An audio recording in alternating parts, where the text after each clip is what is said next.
It's now time for Talkin' Boxing with Billy C. It began as a podcast, went live on the net, and transformed into a full-blown empire. It's the only daily boxing talk show on the planet, hosted by the only guy with the balls to do it. Many have stepped into the ring. Many have tried to take the belt. And one by one, they've fallen. Another victim of the undisputed heavyweight champion of Boxing Talk Radio. Talkin' Boxing with Billy C. is on now. My style is impetuous, my defense is impregnable, and I'm just ferocious. I want your heart.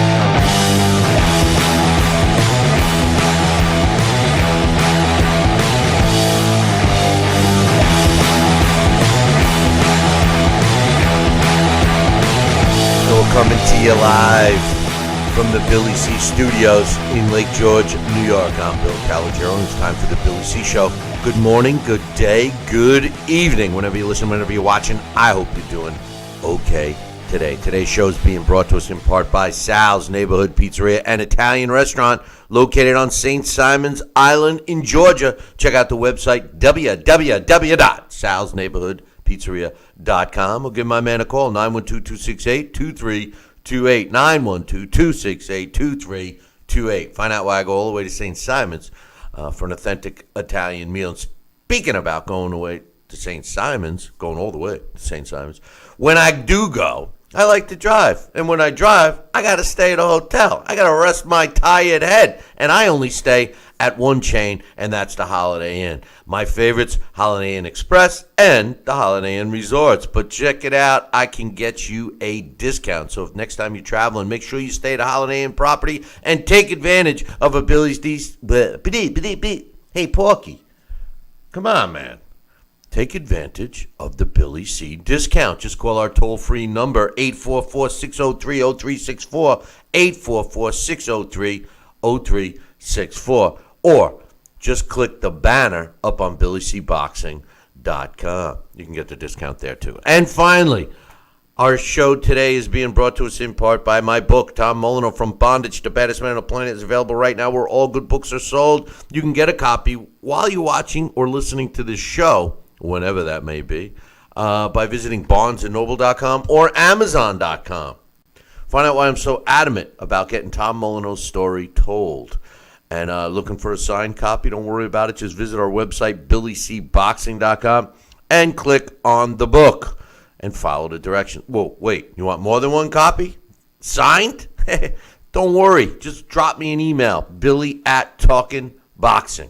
I'll spell it for you, okay? It's TalkinBoxing.com. And I'll hook you up with a special pricing on that.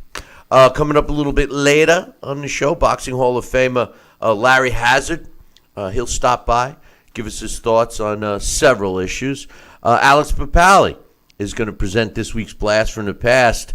We didn't get to him last week due to some technical difficulties that Alex was having on his side of the pond, or his side of the state, or wherever we want to talk to him. He's not on the other side of the pond, but he is on another state, in another state. Vitaly Klitschko, a new 2018 Boxing Hall of Famer. So we'll talk about Vitaly's career. Obviously a former world heavyweight champion. Also, I got some emails to read. We got some news. But the biggest news, of course, is concerning the two biggest fights that have yet to be signed, sealed, and delivered. First and foremost, we're talking about Deontay Wilder fighting Anthony Joshua, and, of course, Triple G fighting Canelo. Now, let's start off with the heavyweight topic. I just want to say, it's funny. I've been honest with everybody, telling you guys the way the sport is going. Not so much the quality of the fights, because I like the fights that we've been watching. And for the most part, I like most of the fighters that are active today. And I see a lot of, positive things with some young fighters coming up. But the way the fans look at the sport today and what their acceptance levels are, and the way the business is being conducted, it's very hard, at least for me, to stay with it. And, the truth of the matter is, I've been involved in this sport for almost 37 years. And the truth of the matter is that I've seen the peaks and valleys of the sport. And one of the most common things that people say to me, their most common line when you start chatting or whatever and they find out what you do, I get this. I used to be a big fan of boxing. I used to be. And, I hear it so often. And with people, my age or slightly younger or whatever, it seems to be, I used to be when Mike Tyson was around. When Mike Tyson left, I left the sport. But when you go to talk to other people, they're like, well, there's too many titles. You can't follow it anymore. It's not enough on TV. The fighters themselves, blah, blah, blah. And I can relate. To some of the things like this. Deontay Wilder and Anthony Joshua have been on a collision course, okay? Just to catch you up, in case you've been living under a rock somewhere, Deontay Wilder offered, now it wasn't an official offer, it was through social media, but nonetheless, in Deontay Wilder's mind and his team's mind, and the minds of a lot of young fans, he made an offer to Anthony Joshua to come to the United States and fight for $50 million. Anthony Joshua had made a statement prior to that saying, give me $50 million and I'll fight him tomorrow. There was no physical contract. There was no details, et cetera, nonetheless. And by the way, Deontay Wilder really doesn't have a promotional company that could afford $50 million, although there had been rumors saying that their money was justified. They did have backers, et cetera, et cetera. So whichever side of the fence you're on, whatever. It was announced yesterday that Deontay Wilder has agreed to the terms offered by Anthony Joshua's camp to fight later this year in the UK. Apparently that was one of the stumbling blocks. Shelley Finkel, who's part of Deontay Wilder's team, had this to say, and I quote, "We have agreed to the terms that Eddie," meaning Eddie Hearn from Matchroom Boxing, has put out to us for a fight in the UK. Deontay has accepted the terms to fight in the UK. Deontay sent an email to Anthony Joshua Sunday night, and I," meaning Shelley Finkel, "sent one to Barry Hearn on Monday, and telling Eddie that we officially accept the offer to fight under the terms they had given us and to send us the contract. Now we will see if they will live up to it or if they'll try to go through with the fight with their mandatory challenger, which is Alexander Povetkin for the WBA portion of Anthony Joshua's belts. First, hopefully, we'll get an answer in the next few days. If they change their minds, the $50 million offer is offered, which also against 50% of the event, we offered them to come to the United States, is still on the table. That is still for them if they want it. Apparently, according to Team Wilder, the main holdup of them accepting the fight was where it's going to take place. Wilder wanted it in Vegas. Anthony Joshua wanted it in England. I personally felt it should go to England, et cetera, whatever you want to say. Shelley Finkel said that the target date is September 15th. However, the fight could be stretched out into October or November because of the possibility of Canelo Alvarez fighting Triple G or someone else on that date that they've already secured in Las Vegas, which personally I don't think should matter because, to be perfectly honest with you, I think that Anthony Joshua versus Deontay Wilder would exceed the buys that would take place for Canelo against whoever, whether it's Triple G or Daniel Jacobs. But we'll get to that a little bit later on the show. Finkel didn't specify what kind of money Deontay Wilder would be making from the offer that they are allegedly accepting. But he said there's no percentage. Now, just so you know, they had offered $12.5 million. Deontay Wilder poo-pooed it. The last offer that was publicized was a $15 million a guaranteed purse, which we don't know if they accepted that or if there had been another number thrown at them. But he said, Shelley Finkel went on to say, there's no percentage split, but they've offered us a good guaranteed purse. Not as good as we feel it should have been, but we want this fight, and we're willing to take what they offered. We wanted a percentage, but we didn't think we could get it done in a quick enough time frame. So we said, let's take what they're offering us because Deontay Wilder wants to fight. Wilder, once again, communicating through his social media, said it's in AJ's hand, et cetera, et cetera.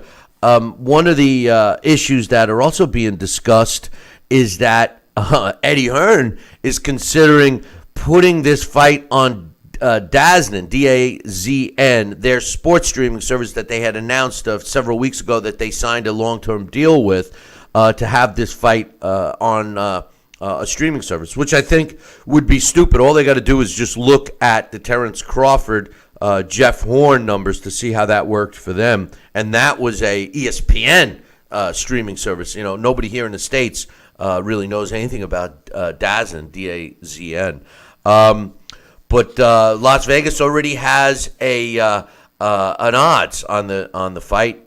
You got to lay 200 to win 100 if you put your money on Anthony Joshua. And Deontay Wilder right now is you're getting $170 for a $100 bet, so it's plus 170. That's a good bet to place, boys and girls. I mean, he does have the power to knock out Anthony Joshua. There's no question about that. Now, my man on the scene in England, Johnston, of course, as usual, gave us some of the inside scoop of what's being said in England, specifically from Eddie Hearn. So he sent me this. This is from Johnston.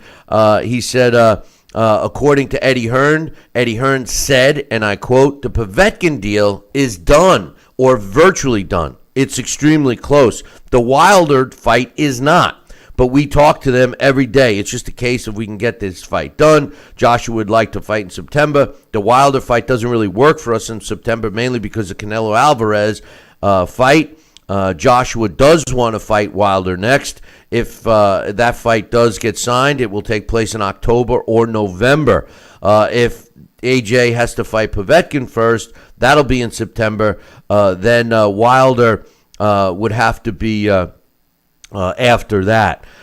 He also said right after the Deontay Wilder social media announcement, he says, for all you Anthony Joshua fans, the $50 million offer for him to fight me next is still available. Today I even agreed to the offer to fight Joshua next in the UK. This is Wilder's tweet. If he prefers to fight in the UK, the ball's in their court. I told you what Shelley Finkel said. He said we agreed to terms, et cetera, et cetera. And then Eddie Hearn followed up and said, listen, I spoke to AJ and Rob McCracken, and we obviously all saw Deontay Wilder's social media and got Shelley Finkel's emails. He says it's great that they've come back to us. The truth is we made the offer 4 weeks ago, and I don't know why it's took so long for them to come back to us, but either way, he will have the contract in the next day or two. It's obviously the fight we want. There's a lot of sorting out to do for this fight, but the great news is that in principle, everybody seems to be on board to fight in the UK, and he's referring obviously to AJ against Deontay. He says, we'll see this fight as a Wembley fight, and we're quite limited in that respect. Obviously, American TV and pay-per-view has to be considered. We got to speak to them about the dates. There's still a lot to work out. I think Wembley is where AJ wants the fight to take place. Obviously, a brilliant night against Vladimir Klitschko. It seems to be his natural home. Our original plan was to do it in the middle of September, but obviously the Canelo fight on September 15th makes it a little more difficult with U.S. television, and the fact that we've lost 4 weeks in waiting for an answer from Deontay makes this fight happening in 11 or 12 weeks, unlikely. If it's before Povetkin, then it runs on October and November. We got to get to the bottom of it all today. One thing I could tell you is that by the end of this week, Deontay Wilder will have a contract in front of him, and we'll see if all this talk is real. I still don't know what to expect. It always seems that Deontay Wilder's, we want the fight, he doesn't want it with me, is always through social media. At least the protocol for the sport of boxing, as far as I know, for the last 37 years, has been we want to see it in writing. And let's be real, boys and girls. The truth of the matter is even when there are signed contracts, things happen where the fight doesn't take place. In a fight like this, I don't believe it until the bell rings for round number 1. There has been cases where fights go all the way up and then they get canceled. Deontay Wilder himself was involved with a fight that was canceled a couple of days or even one day before with the Alexander Povetkin fight.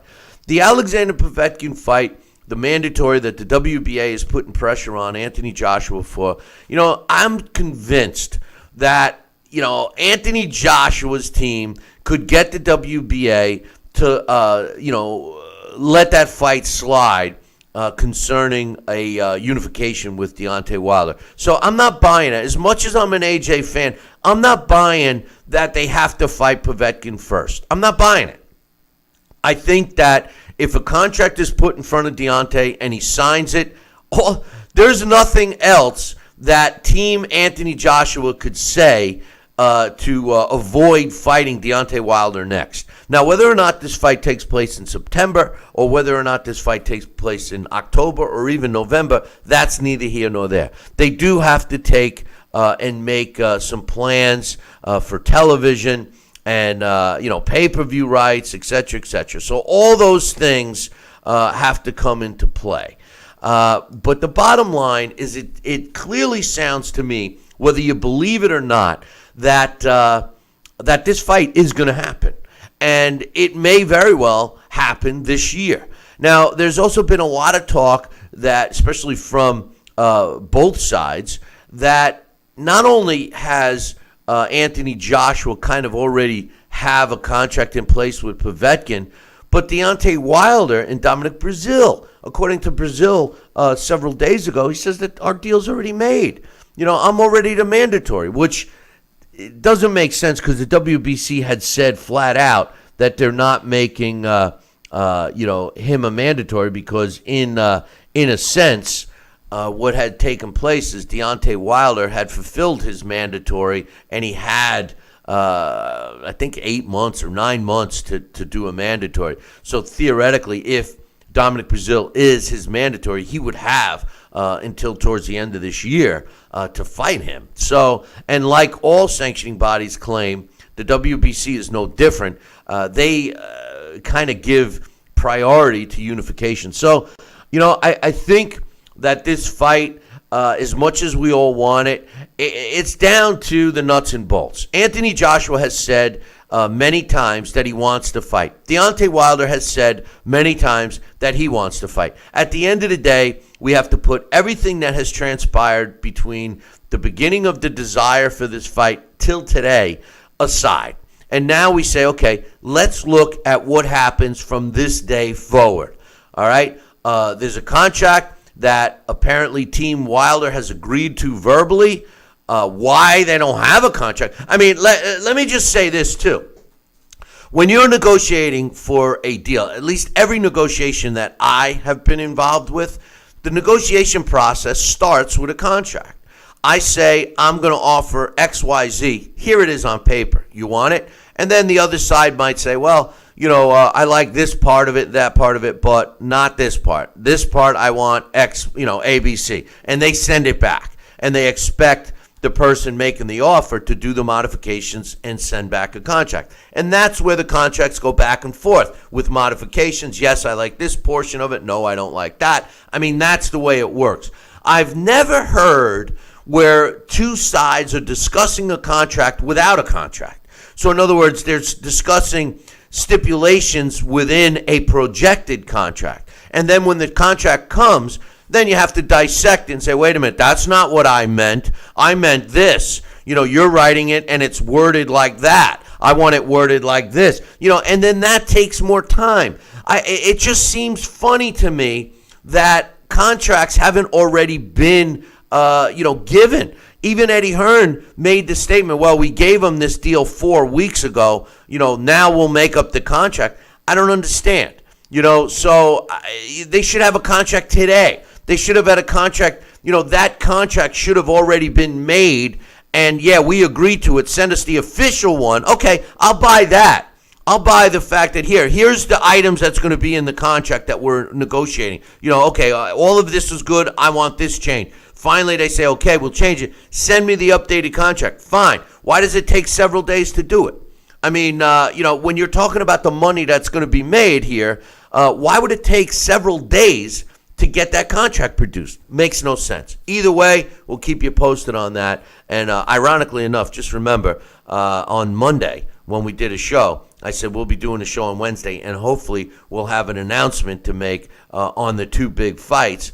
And lo and behold, here we got one on that. And wait, there's more, because I got another one, and that's concerning Triple G and Canelo. Once again, Golden Boy Promotions, not Oscar De La Hoya, but the president of Golden Boy, which is Eric Gomez, who made a statement yesterday. He says that we made a concession to Triple G. We are offering him 57.5% goes to Canelo versus 42.5% to Triple G. This is our final offer. He's got until noon today, Wednesday, to make a decision. That's Eastern time. That's Pacific time, 3 p.m. Eastern time, to make his acceptance of this, to make this fight. Eric Gomez said, and I quote, "This is final. We've been through everything. We've been through the hoops, the monkey bars, the slides. No more playing games. He," meaning Triple G, "has until noon Pacific time to accept or walk away. If he walks, all we could say is good luck." The thing about this whole situation, which bothers me the most, isn't, yes, the fact that Canelo has been getting special treatment and he gets a slap on the wrist, 6-month ban, et cetera, not man enough, Canelo not man enough, bold enough, be bolder, not man enough to stand up and admit that, for whatever the case is, he tested positive. He still blames it on the tainted meat.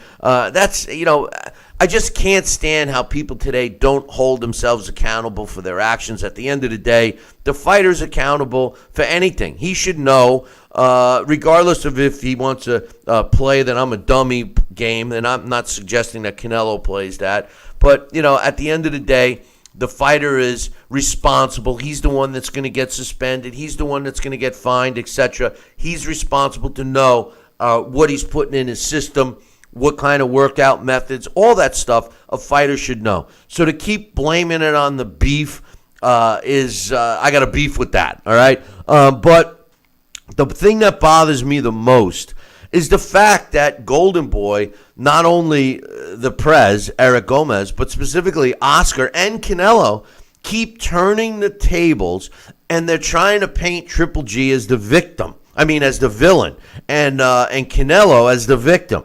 Let's go back in time. The fight was signed, sealed, and delivered to have the rematch on May 5th of this year. They started the testing, and lo and behold, in February, Canelo tested positive for performance-enhancing drugs. Not one test, but 2 tests. All right. As a result, the gutless, spineless piece of garbage, Bob Bennett, and the Nevada State Athletic Commission suspended him for 6 months. Eric Molina got 2 years, but Canelo got 6 months, and they started renegotiating for the fight in September. with Triple G. Now, Triple G was pissed. This was a guy that trained and was ready, lost millions of dollars, continued with his fight to stay active, fought against Martirosyan, and then all of a sudden, instead of taking the original agreed-upon 65-35 split, Triple G says, no, I want 50-50 split. And I kind of agree. You know, he was the guy that was the victim. You know, he was the guy that had to be put off.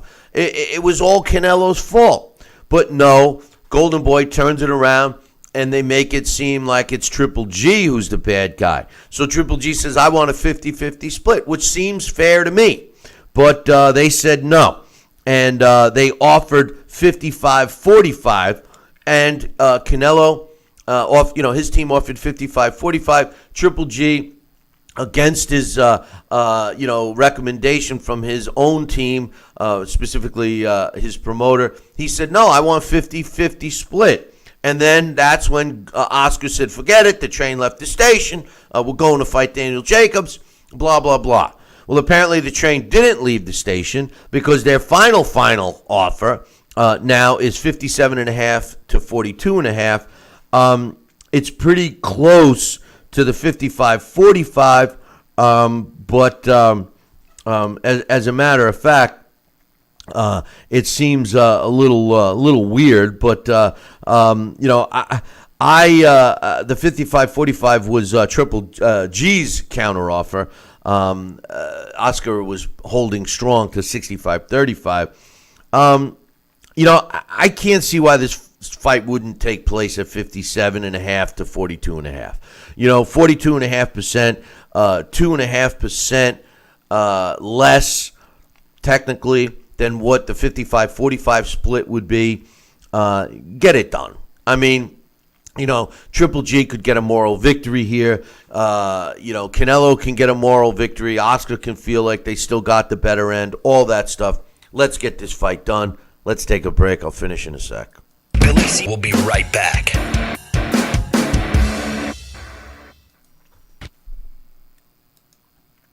Broken air conditioning, $4,400. Failing refrigerator, $2,500. Don't let outrageous repair and replacement bills like these bust your budget. Get the First American Home Warranty Plan. And when a covered appliance or system breaks, we'll repair it or replace it for you. We had a high-end dishwasher go kaput.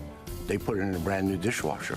We have plans that cover air conditioning, most appliances, plus heating, plumbing, electrical systems, and much more. Plans start as low as $25 a month. Why let a major appliance or system breakdown bust your budget or go through the hassle of finding trustworthy service people? Last year alone, we saved our customers over $120 million. Don't wait until something breaks and you're stuck with a huge bill. You save a lot of money. It's absolutely worth it. If you don't have First American Warranty, get it. Call 1-800-946-6234 for your free no-obligation quote. Need relief from backaches and stiffness in your hips or down your legs? Then you need Dr. Ho's Back Relief Belt, the innovative technology to support and decompress your spine. And now it's covered by Medicare. Every patient with back pain should be wearing this belt. Nothing gave me instant relief except for the Dr. Ho belt. Feel good while standing, walking, driving, doing housework, and while laying down. And now Dr. Ho's patented belt is available at our best price ever. It's even covered by Medicare. Order now and get the easy-to-use hand pump and back rehabilitation DVD free. Similar belts can cost you almost $1,000, but my belts won't cost you $500, not $300, not even $200. I will give you my special TV price. And remember, Dr. Ho's belt is covered by Medicare. If you know a friend or family member that suffers with pain, get them my system today. Help them live with less pain, be more active, and get back to doing the things they love. Give them the gift of health. Listen to this important message. If you owe money to the IRS, you will want to hear this. Penalties and interest compound daily on your back taxes, putting you under a mountain of debt. Tax 10,000 has years of experience connecting people with tax resolution specialists. Working through the IRS Fresh Start program, they will handle all the necessary forms, and if you qualify, you may end up saving thousands of dollars. Call Tax 10,000 at 800-773-4604. Are you currently on Medicare? In other words, do you carry the red, white, and blue Medicare card? If so, are you suffering from chronic back pain? If you answered yes, you may be eligible for a pain-relieving back brace covered by Medicare at little to no cost, shipped directly to your home for free. These medical-grade back braces are ideal for lower back pain, arthritis, spinal disorders, and other chronic back problems. Will you qualify for a medical-grade back brace? Call Back Brace America at 1-800-290-8300.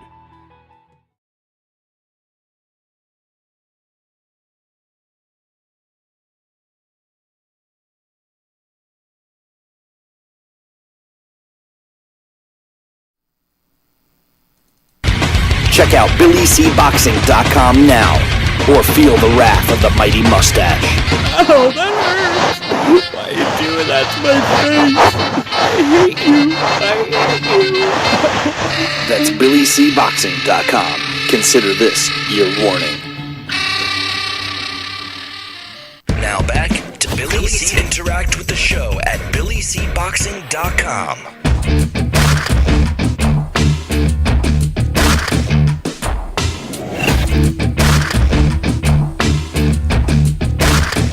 And we're back. You're watching and listening to the Billy C. Show. Glad you could be with us today. And before we went to break, we were talking about the other part of the big news today that we're discussing. First and foremost, allegedly Anthony Joshua is going to be sending an official contract to Deontay Wilder after Deontay Wilder's co-manager, Shelly Finkel, put out a statement saying that they've accepted the terms. Again, I don't believe it till we have a signed contract, and I won't believe that until the bell rings for round one, number one. And the second point we were talking about just before the break was the Triple G and Canelo fight, which is, even though they said the offer has left the station, apparently the train had a mechanical failure because it's still in the station, and they gave Triple G his final offer of a strange split, 57.5 to 42.5. 42.5 obviously going to Triple G. They said that the ball's in Triple G's court, but they also feel, this is Golden Boy, feels that Canelo can still make between 20 and 30 million to fight Daniel Jacobs, and they feel that Triple G's options are sparse, that he does not have the options to make the kind of money that he could make with Canelo, and this is their stance on that. And I'm not so sure that that's a true statement, because the one thing that Golden Boy, you see, social media can work in two ways. One way it works with getting the fans, fake news, so to speak, and, getting people all jacked up for something that's really not official. But on the other hand, by saying stuff like that, it could really hurt your cause and ruin your bargaining power. And, that's kind of what happened with Golden Boy here. Daniel Jacobs, of course, will take less money than Triple G, all right? Daniel Jacobs is, in a position where he would accept that. It would be feasible to him.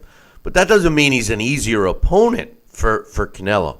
That's a tough fight for Canelo. I think Canelo has reached his maximum potential. We're not going to see a better version of Canelo ever. As a matter of fact, assuming that he's been cheating for a while, we may not even see as good of a version of Canelo in his next fight as we saw in his last fight. So, I don't know if Canelo really wants Daniel Jacobs. I mean, at least with Triple G, he's an aging fighter, and he's fought him once before. He knows what he's going to get with Triple G. Not so much with Daniel Jacobs. Daniel Jacobs has shown some versatility. As far as Triple G, well, now, in a sense, Golden Boy has shown their hand that they're targeting Daniel Jacobs. So that kind of leaves a negotiation possibility open for Triple G to fight Billy Joe Saunders. And Billy Joe Saunders against Triple G in England could make some big bucks. Now, could he make $30 million fighting, Billy Joe Saunders? I mean, he meaning Triple G. I'm not sure. I don't know. I really don't. but he could certainly make a lot of money fighting Billy Joe Saunders. So I don't know. I don't know what a smarter move for Golden Boy would be. If he would have accepted the 55-45, had this fight signed, sealed, and delivered already, that may have been the smartest move for Golden Boy. Because if for some reason Triple G doesn't accept this strange split, 57.5 to 42.5, then he might get what he's asking for, a fight with Daniel Jacobs. And I'm not so sure Canelo can beat Danny Jacobs. I'm really not. Daniel Jacobs is the type of fighter that seemingly is getting better and better. So we'll see what happens with that. And remember something. There's an issue going on with Daniel Jacobs, where he's in his management team aren't big fans of Golden Boy. Remember, we all know that he's a Eddie Hearn fighter as far as a promotional deal, but one of his advisors is Al Heyman, and Al Heyman can't stand Oscar De La Hoya.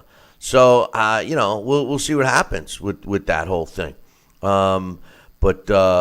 Anyway, we got a super chat from my man Johnston, a guy who gives us our inside scoop over in England, and I want to give a shout out to his son Louis, who's not feeling too well. He's not doing too well, and we want to wish Louis the best and a speedy recovery. Lou, come on, man, get up off the canvas. And my man Johnston, you hang in there too, because I know how difficult it is. And when I say I know, I had to go through something with one of my daughters that was a horrific experience, and brings me to tears. When I think about it. So in any event, keep up the good work, guys, over in England. So specifically Louis, my man Louis. But in any event.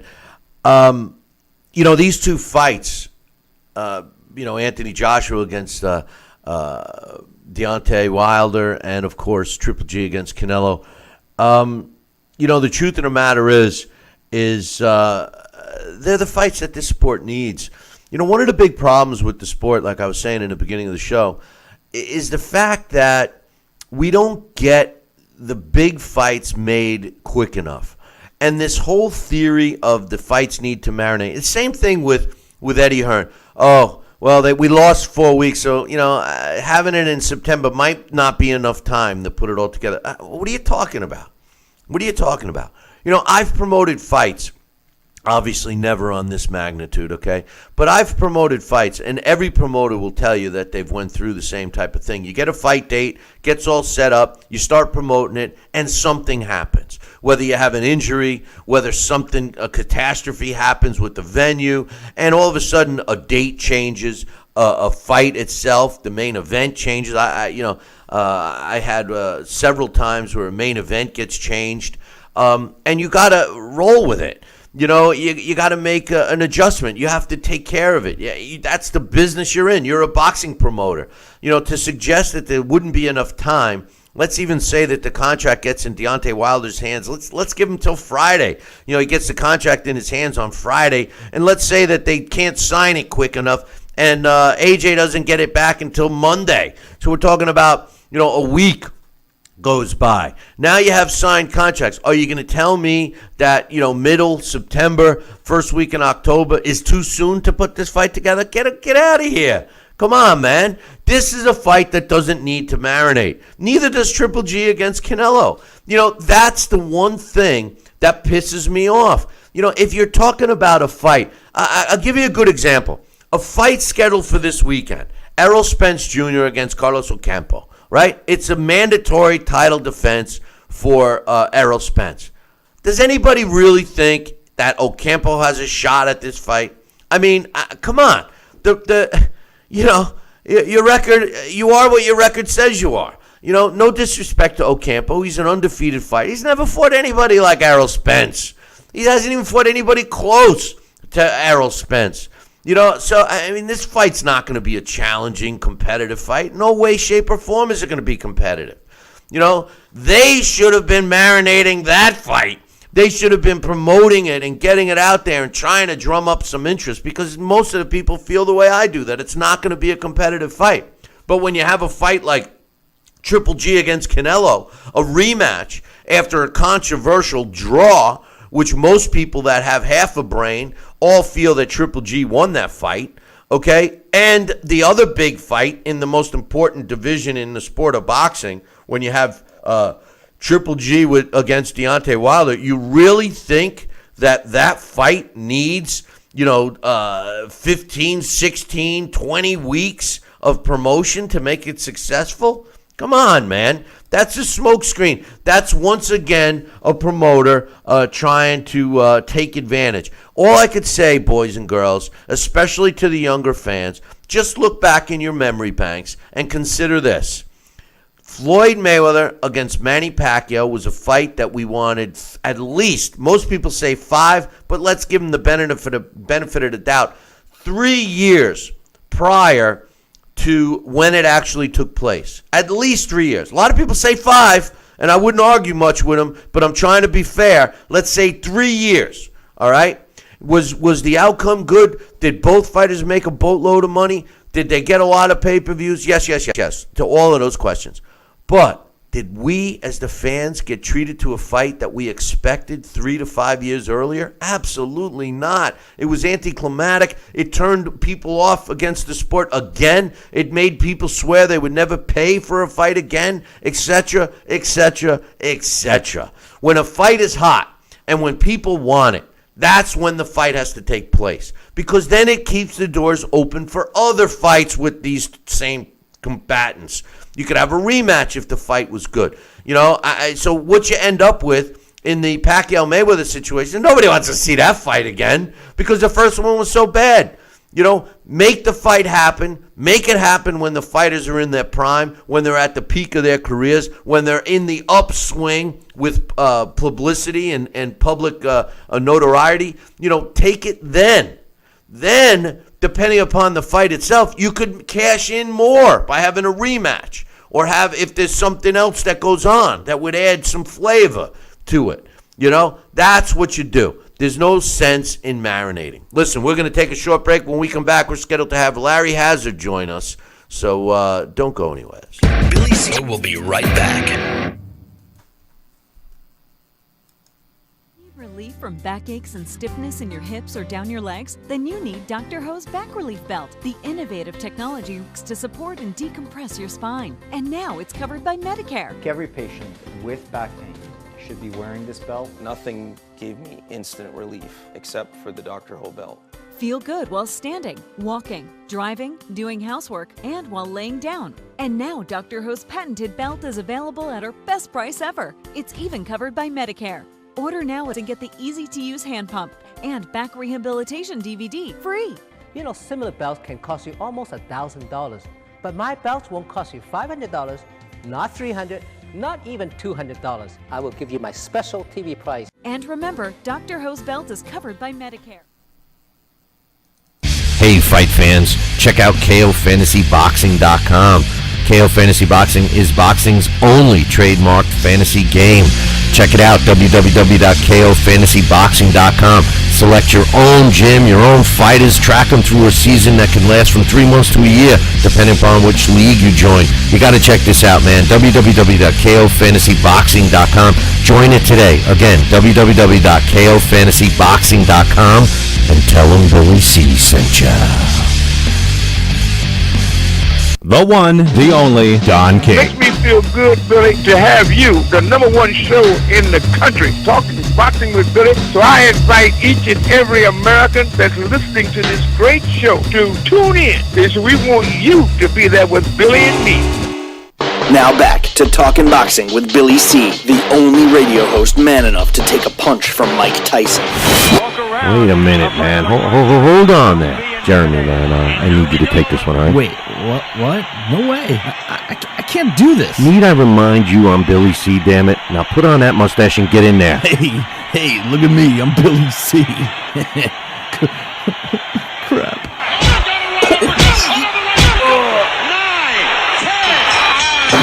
The undisputed heavyweight champion of Boxing Talk Radio. It's Talking Boxing with Billy C. Now back to Billy C. Interact with the show at BillyCBoxing.com.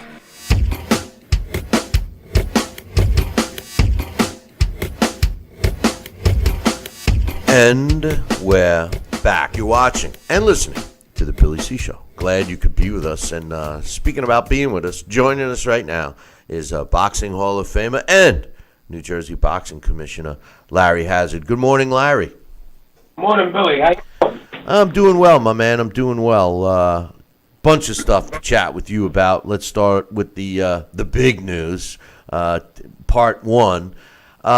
Anthony Joshua, Deontay Wilder saga continues. We get this statement from Shelley Finkel that they've accepted Anthony Joshua's offer. And now the ball's in Anthony Joshua's court. Anthony Joshua's promoter, Eddie Hearn, responded by saying the same offer has been in their hands for 4 weeks. We will get them a contract, and we'll see if we can get this to work. If not, it's going to have to be Povetkin first and then Wilder later. The thing that makes me wonder, and I'm curious to get your thoughts on this, and correct me if I'm wrong, because I just made this statement. I've been involved in the sport. I've promoted, and generally, when I would offer a fight to a fighter or a team, the offer was a contract. I mean, I would send a contract and I would say, this is the fight, this is the offer, this is the stipulation, XYZ, blah blah blah, and the fighter either accepts or they return it and they say, well, we like this part of the contract, but we don't like this. If you change this to this, then we'll sign. And then you make a modification or two and you send it back, and basically you're going back and forth. What we're supposed to believe here is that they're negotiating without anything on paper, and now, once again, through social media and the media, we're getting, he's accepted, now send us a contract, which that kind of threw me off. I don't know if many people, caught that, but I'm saying to myself, well, what's the difference between an offer and a contract? Isn't it the same? Why wouldn't you sign the offer sheet and then get the normal stuff together? Why are we even waiting for the magical contract to be sent? What's your thoughts? Well, that's because they want to leave it all open. What you have in essence is still no fight at this point. Okay. Now, what you described, how you did it, was the above board way of doing it. But right now, as we speak, if there are no signed contracts, if the stipulations have not been agreed upon, if they're still in the discussion phase, this is all window dressing right now. Nothing is solid until the contracts are signed. We had a similar situation going, not quite the same, but there was a proposed fight to take place at the opening, the Revel here in Atlantic City, with the kid Bryant Jennings from Philadelphia, and one of the other heavyweights. They were supposed to be fighting for one of the minor titles. And they never really had the contract signed. They had already booked the site, the date. They were advertising the fight, but there were no signed contracts. And now that fight has fallen apart. Okay, the opponent has chosen to fight someone else. Okay, and that's where we are. So the same thing is happening right here. Until there is a signed contract on both sides, there is no agreement, Billy. Simple as that. And from a commissioner's point of view, and I've never promoted a fight in New Jersey, but New York is pretty strict, and I've promoted in the state of New York. I was never allowed, and quite honestly, even with some of the less strict states that I promoted in, I wasn't allowed to promote the fight until I produced contracts to the commission. once the commission had the contract signed, then I was allowed. In New York, you're not even allowed to put a press release out until the contracts are signed. So shame on whoever was getting the fanfare out before contracts were signed. Isn't that the way it is in Jersey? Absolutely. I'm all the time. Mark Abrams, who is pretty busy guy, publicist type, who sends out a lot of information. He's like the new information guy out there with boxing, and he sends out information from everywhere. Fights coming up, who's doing what. And I have had to, on many occasions, send an email, send a letter, make a phone call. Hey, I see where you're advertising this fight or that fight or this event or that event. We don't know anything about that, okay? So what you're saying is absolutely correct. You're not supposed to be advertising an event or anything, any bouts and all that stuff until the contracts are signed. You know what I did? I just, in New Jersey, we just implemented a reminder, a policy or whatever that promoters have been taken for granted for many, many years. You really don't even have a show when the commission comes to the weigh-in. If you do not have the signed contracts, the commission is really powerless if all of the fighters are in the hotel and for some strange reason they decide we're not going to the weigh-in or whatever. We're not going to do it. The commission is not empowered to take any disciplinary action on those fighters unless you have signed contracts in your head. And I say that because oftentimes we would get to a weigh-in and we're spending all this amount of time waiting for the promoters to get a hold of the fighter. We got to sign the contract. Well, you really didn't even have a fight yet. And my philosophy is this, is that the weigh-in is strictly for coming in, weighing the fighters, and going home. It should take no longer than 20 minutes for a weigh-in. We don't do any paperwork. We don't sign any contracts. All of that stuff should be done by a previous deadline date. That's the way it's done in New Jersey. And so you're absolutely right. There should be no advertisement. There should be no mindset that this event is taking place until the contracts are signed.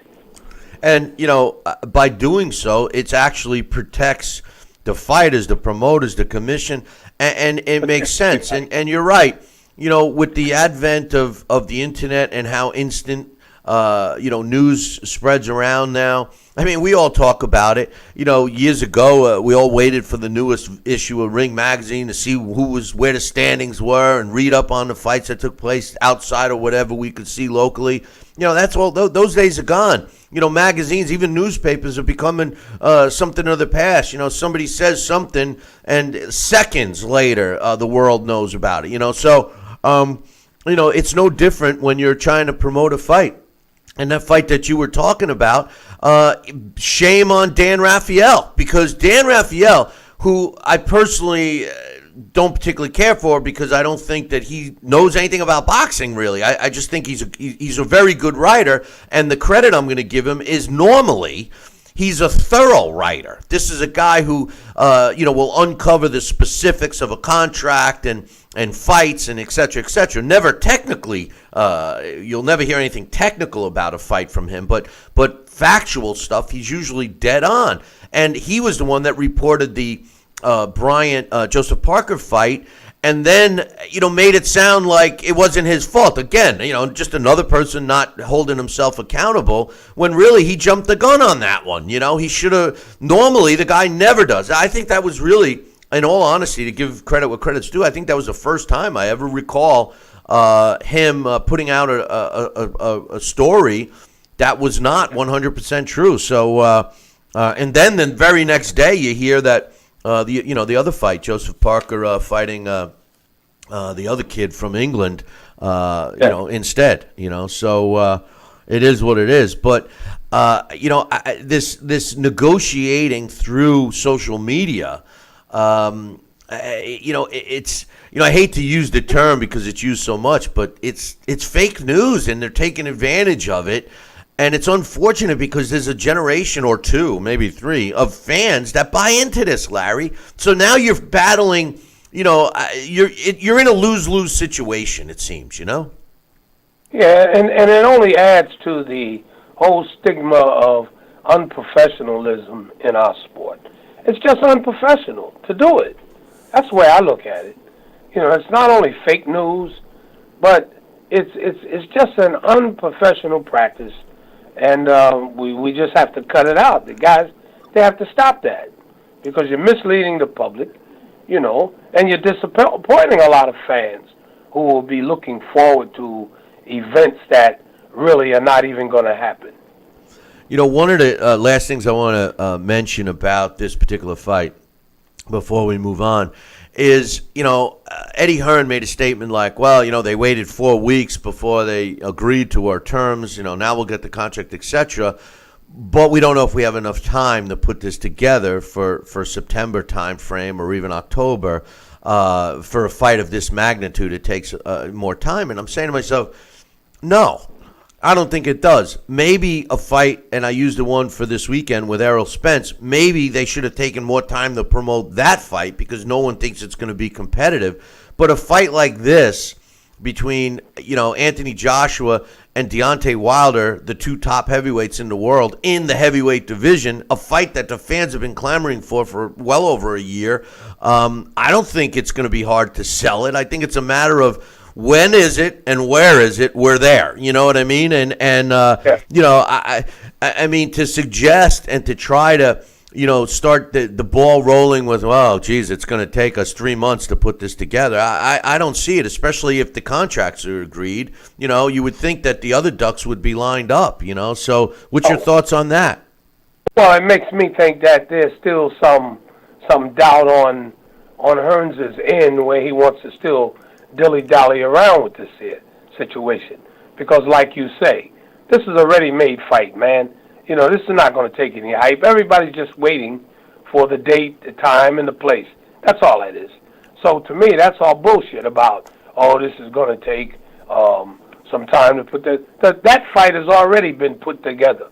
This is the most anticipated fight that I've seen in the heavyweight division in a lot of years now. This is the fight that the fans want to see. Those types of fights don't take a lot of publicity, so to speak. Okay, certainly you have to put the nuts and bolts, but the nuts and bolts that you got to put together is accommodating the hundreds of thousands of people that are going to try to, get to see the fight. That's about all of that. Right. As far as promoting the event itself, that's all BS, man. Yeah. Come on. No, and the beauty of this particular fight, which makes it even easier, is we know somebody's getting knocked out. I mean, we know death and taxes are guaranteed, right? But I would be shocked if a fight between these two guys goes the distance. So what that means to me, when I put my promoter hat on, is I got a rematch someday. So regardless of who wins, a knockout, especially in the heavyweight division, just means that one guy caught the other one before he caught him, So it definitely justifies a rematch. The only time it wouldn't is if we end up with an anticlimactic fight like Pacquiao-Mayweather, and I would be shocked if that happened with these two guys. But the other fight that I wanted to talk about, the other news, last week, Oscar De La Hoya said the train left the station. No more Triple G Canelo. Well, apparently the train had some problems, mechanical issues, because apparently it did not leave the station, and they gave a final offer that has to be accepted by noon today Pacific time or 3 p.m. our time, and the new split, which is, I got to be honest, it's the first time I ever heard a split like this, but 57.5% goes to Canelo and 42.5% goes to Triple G. Now, if you remember, Triple G demanded 50-50. Then they agreed to a 55-45 split going from a 45% to a 42.5%, giving up 2.5%. I can't see why this fight would not be made at this point. What's your thoughts? Well, I can't see why it wouldn't be made at this point either. But you know what, Billy? I really think that Canelo, Triple G is losing steam, so they better hurry up and do something, all right? Although I still do believe that once the fight is signed and made, it may gather some of its momentum back. But right now, the way I see it is that the longer they hold this thing off, the more and more steam it's going to lose, because I just feel like it's losing steam. And a lot of times a fight, a classic matchup, especially a rematch of this caliber, okay, a lot of times that happens if you hold out too long. And I'm beginning to feel that with this particular fight. The fight was hot, of course, right after the unpopular decision, of course, all of that, which in my opinion sometimes is good for boxing. It's all a part of it. We don't like to see unpopular decisions, but sometimes it does become a positive for when a rematch is made and fighters actually end up oftentimes making out even better, making more money, more popularity, all of the good stuff. But if you hold out too long with this, you keep that carrot out there too long, it gets stale, and it starts to lose its flavor. And that's what I'm beginning to feel, me personally, about that fight. So they better hurry up, and whatever they're going to do, whatever percentages it's going to be, they better hurry up and put it together before it just loses its steam. I think I agree with you 100%, and I think it's actually the case with both of these big fights. I hear that all the time. People, they don't care. Forget it. And the dragging out is what turns people off. The biggest thing that bothers me with this whole Triple G Canelo thing really is the same thing that's bothered me from day one. I am just really disturbed that Team Canelo, and I'm saying Team Canelo because it's all of them, have in a sense successfully turned the tables and made Triple G the villain here. When Canelo clearly was the guy that caused the delay.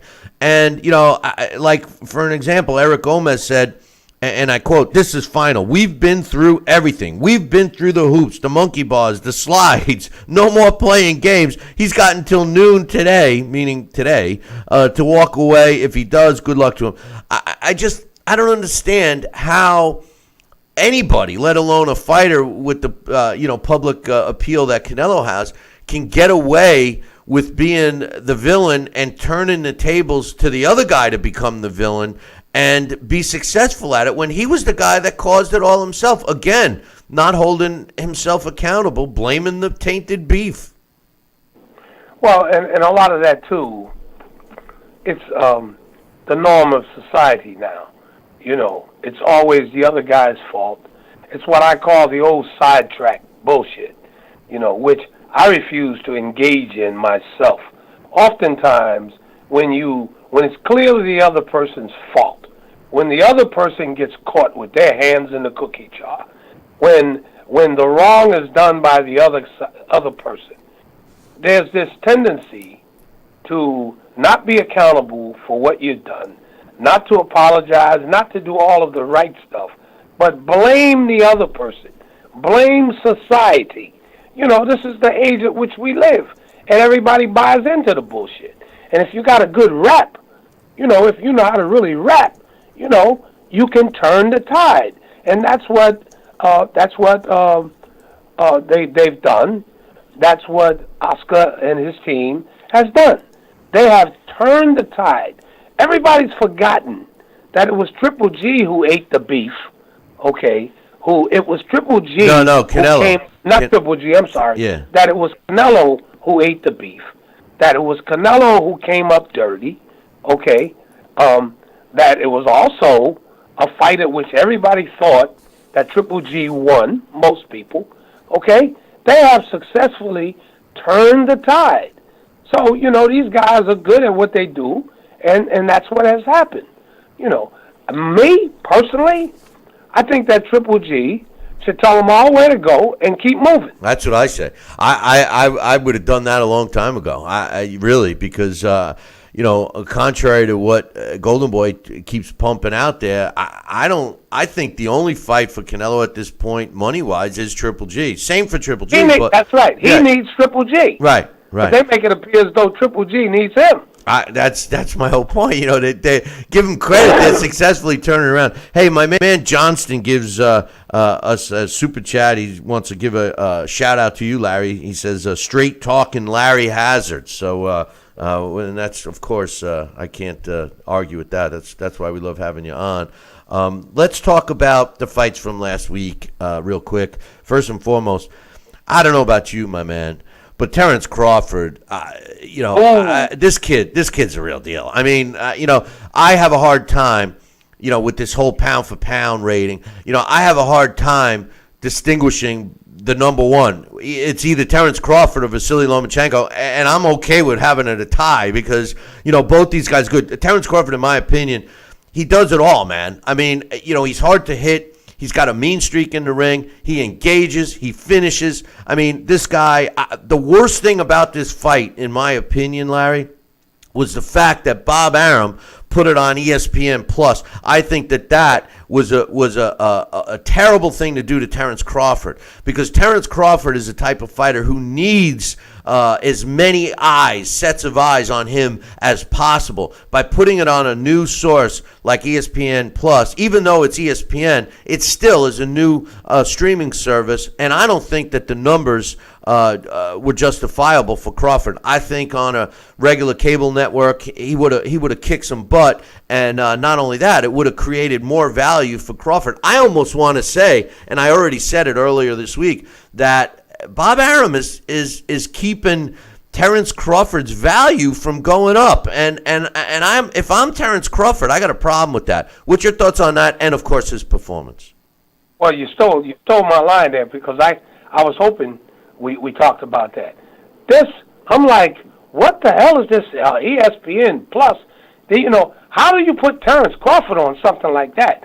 And as far as Terrence Crawford is concerned, okay, pound for pound, there's the man.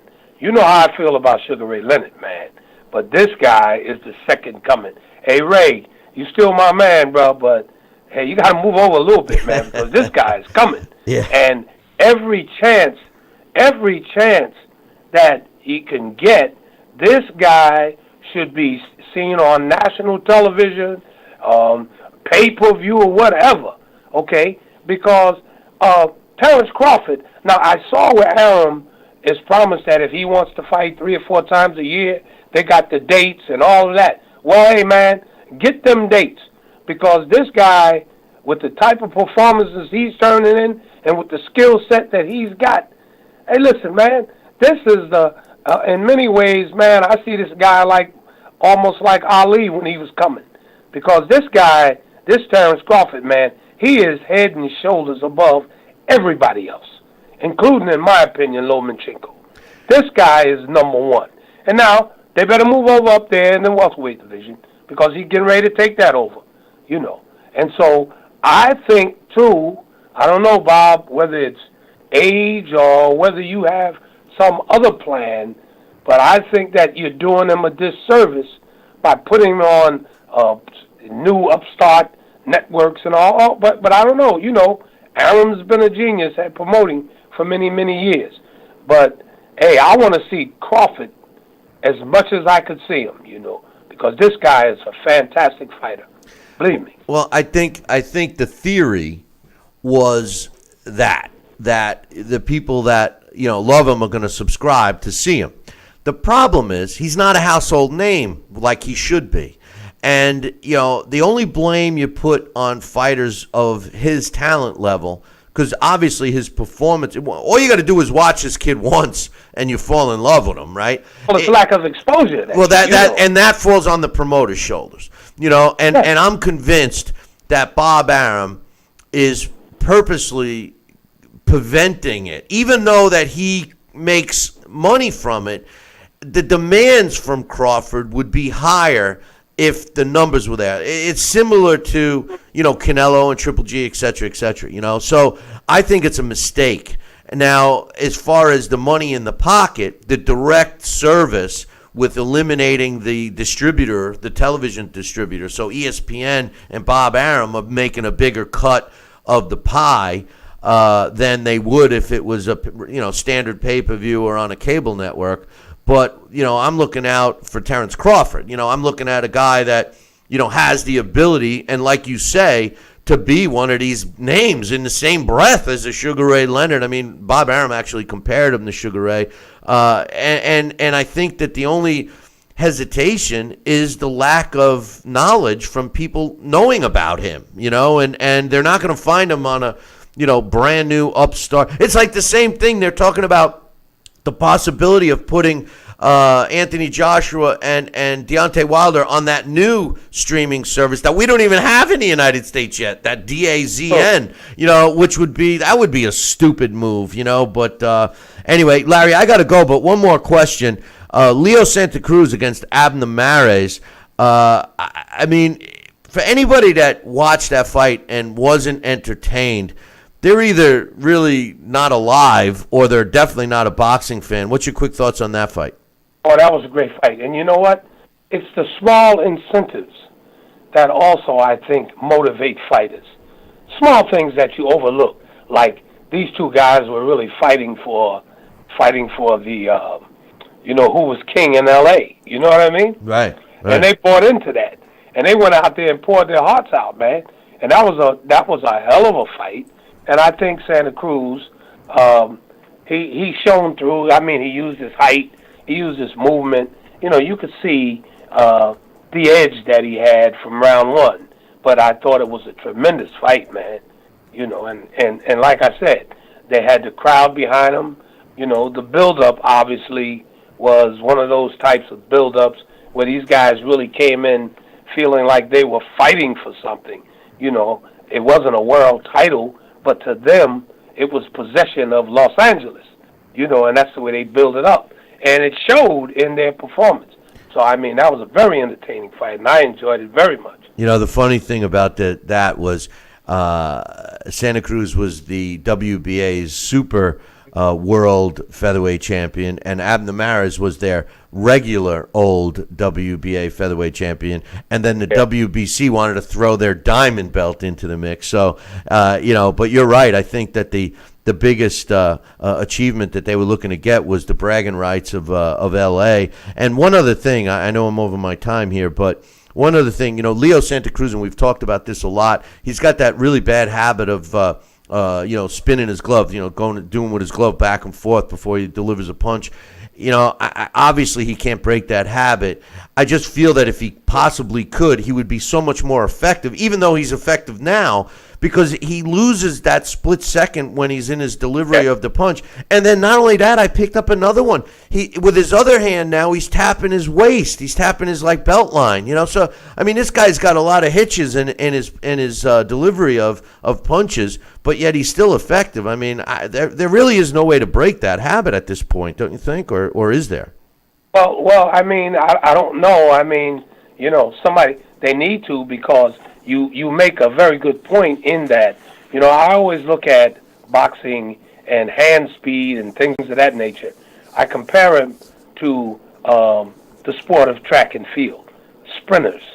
The difference between record-breaking runs of fractions of seconds, getting out of the blocks a fraction of a second ahead of time.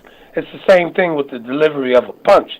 You take a fraction of a second off of the delivery of a punch by tapping your waistline, pulling your trunks up, or some other idiosyncrasy that you have. That'll take away from your overall effectiveness eventually, especially as time goes on. As you age and everything else, you're only contributing to what's going to happen naturally anyway, making it worse. So you're right. Somebody should try to help him to eliminate some of these quirks, and he'll even be a better fighter.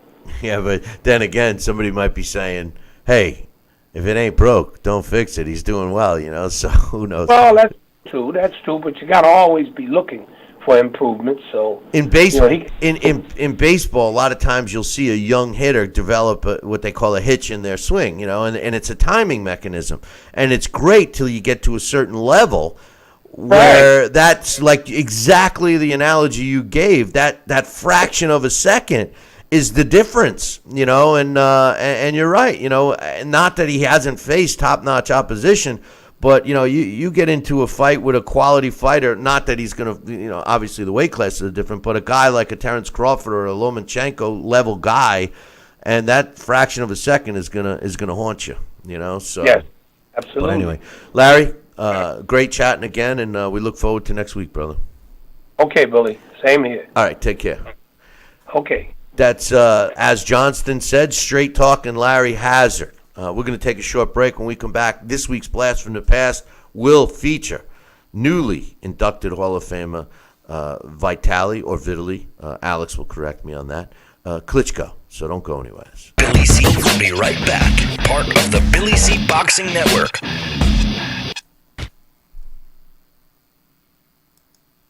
Relief from backaches and stiffness in your hips or down your legs? Then you need Dr. Ho's Back Relief Belt, the innovative technology used to support and decompress your spine. And now it's covered by Medicare. Every patient with back pain should be wearing this belt. Nothing gave me instant relief except for the Dr. Ho belt. Feel good while standing, walking, driving, doing housework, and while laying down. And now Dr. Ho's patented belt is available at our best price ever. It's even covered by Medicare. Order now and get the easy-to-use hand pump and back rehabilitation DVD free. Similar belts can cost you almost $1,000, but my belts won't cost you $500, not $300, not even $200. I will give you my special TV price. And remember, Dr. Ho's belt is covered by Medicare. If you know a friend or family member that suffers with pain, get them my system today. Help them live with less pain, be more active, and get back to doing the things they love. Give them the gift of health. This is important news for women using birth control medications and devices. If you or a loved one have been diagnosed with a pseudotumor after using one of these birth control drugs or devices, you may be eligible for a cash award and medical expenses. Contact the law firm of Davis & Crump right now if you or a loved one have used one of these birth control medications or devices and were diagnosed with a pseudotumor to see if you are eligible for a cash award and medical expenses. Call now. Operators are standing by. Hologram USA presents a proposal to all investors. Hologram USA is an innovative three-dimensional patented technology that shifted the paradigm in media technology. Our patented hologram technology that brought you Tupac and Coachella, Whitney Houston, Billie Holiday, and many more is integrating live performances to bring your favorite past and present entertainers beyond your imagination. Invest in the patented technology before the banks scoop up all the stock. Invest in Hologram USA today. Hologram USA Flagship Theater, located on Hollywood Boulevard's Walk of Fame, is the first of many to come. Call now to be part of the explosive growth. Pick up the phone. Dial the number on your screen now. Invest in Hologram USA today. Call the number on your screen right now to learn about this investment opportunity. Call 800-624-1673. 800-624. Check out BillyCBoxing.com now, or feel the wrath of the mighty mustache. Oh, that hurts! Why are you doing that to my face? I hate you. That's BillyCBoxing.com. Consider this your warning. Now back to Talkin' Boxing with Billy C. He may not have an Excellence in Broadcasting award, but the night's still young. And he's got martinis. So you never know what may be by morning. It's Talkin' Boxing with Billy C. Talkin' Boxing with Billy C. Now back to Billy C. Interact with the show at BillyCBoxing.com.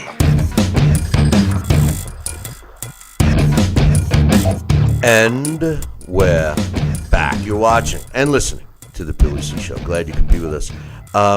It's that time again for our longest running and fan favorite segment, our Blast from the Past. This week's Blast from the Past is being brought to us in part by KOFantasyBoxing.com. Check it out, www.KOFantasyBoxing.com. Join today. And, of course, being brought to us in part by the Title Bout Championship computer game. Download your copy right now. Visit our website, BillyCBoxing.com, and click the banner right now. And joining us to tell us all about this week's Blast from the Past, who's a newly inducted 2018 Boxing Hall of Famer. The paramedics are done working on him because, you see, what you guys don't know is in between commercial breaks, while the commercial's being played, we don't hear it in our headsets, okay? So when the come back from break music plays, it hits us really loud. And I got to watch Alex jump. Thank God you lived through this one, Alex. I was like, I could tell. It's like, you should see the look on Sal's face most of the time, but I've never noticed it with you. So thank God you survived it. But anyway, what's up, my man? Yeah, it's a little startling to go from silence. Bang! I know. I know.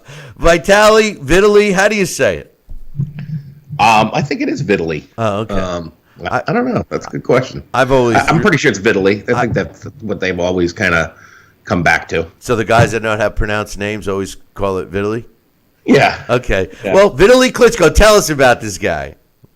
Vitaly Klitschko, yeah, the roof construction is over. I'm real sorry about that last week. I knew it was coming, but I didn't realize that it was going to be Wednesday morning that they're on my roof. But yeah, Vitaly Klitschko was born July 19th, 1971. At the time, it was back in the Soviet Union. He was born behind the Iron Curtain. It was what is now Kyrgyzstan. His father was in the military, so they moved around a lot. He was like a Soviet era equivalent to an army brat. When Vitaly was 6, he had to take care of Vladimir, and his little brother basically followed him everywhere while their mother went to work. And Vladimir was born March 25th, 1976, so Vitaly is not quite 5 years older than him. He's 4 years and 8 months older. So his parents told Vitaly to look after his younger brother, and they have yet to tell him to stop. So I guess he's taken that on. And, of course, their friendship is very deep, as a lot of brothers are. Not all, of course, but as brothers go, usually, they're either real close or hate each other's guts. But these guys, they're very close. Their father, like I said, was a military man. He believed in discipline. So Vitaly, is walking around at 6 years old, caring for a 1-year-old, and they learned responsibility right away. They lived in garrison housing on or nearby military bases all their lives. They lived in Prague in Czechoslovakia, which is now the Czech Republic, and then they eventually moved to Kiev, which is the capital of Ukraine. Like I said, he was born in Kyrgyzstan, but they're Ukrainian in terms of their nationality.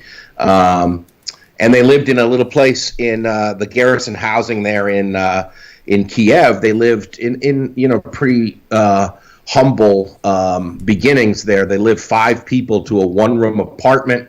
They had the shower was down the hall, and the toilet was actually outside the building.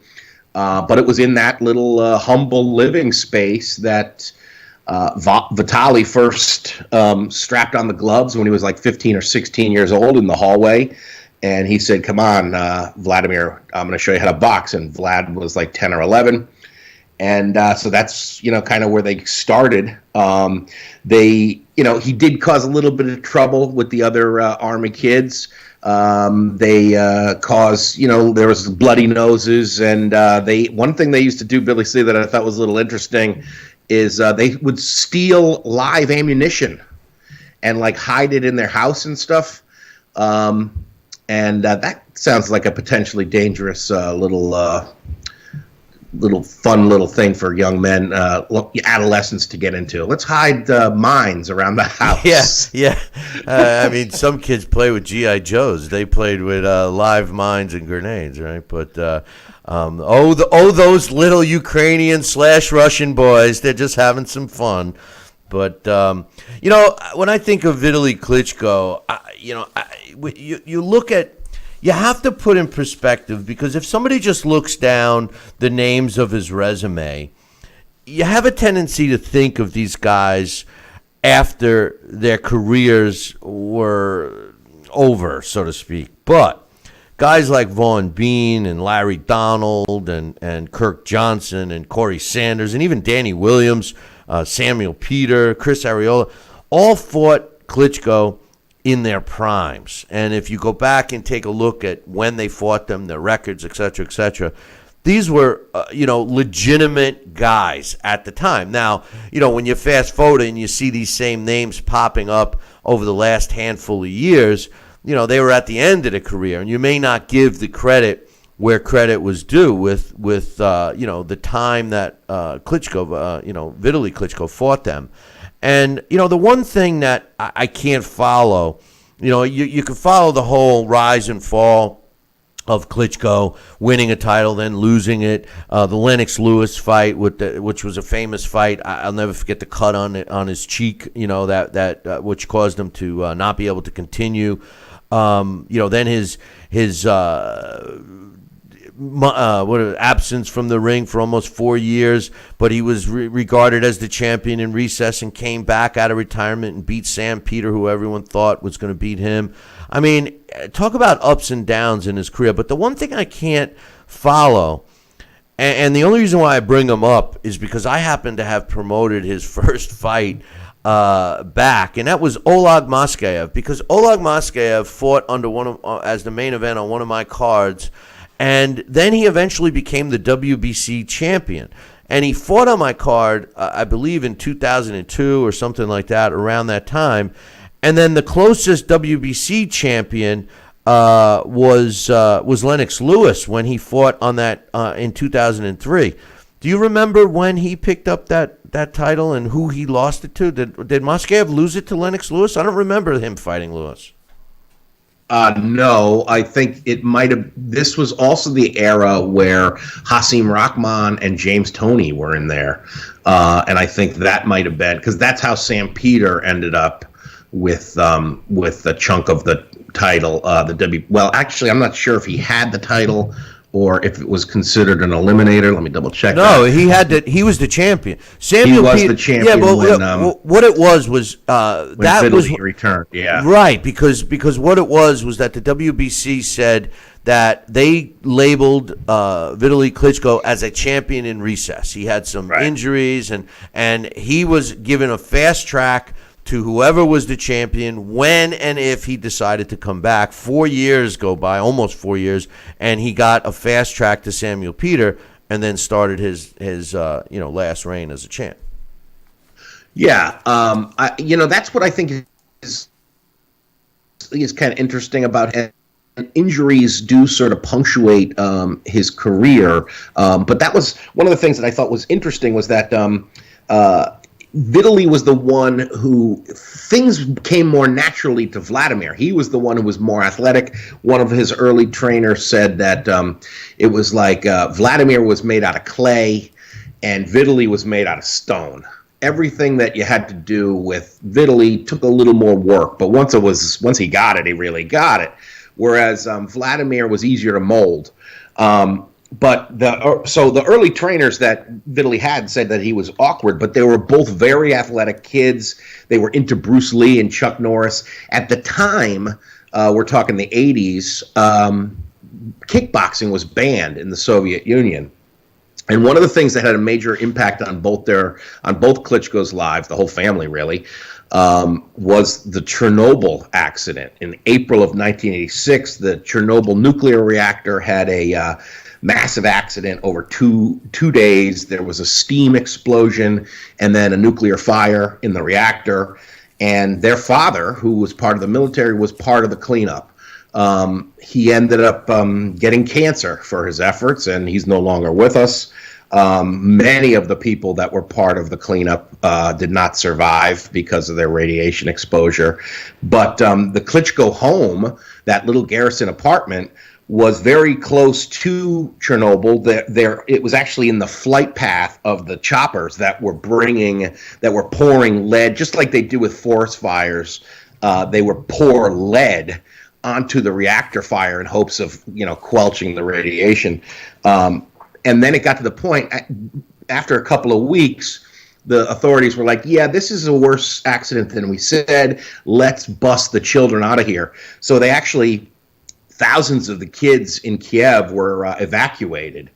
And it was around that time, actually, in November of 1986, where Vitaly, and this is the reason I bring this up, because he brought this up actually at his induction speech this weekend. In November of 1986, he, along with a bunch of friends, sat there in their living room and watched the youngest man ever win the Snacking has never been this exciting. And that guy was Mike Tyson.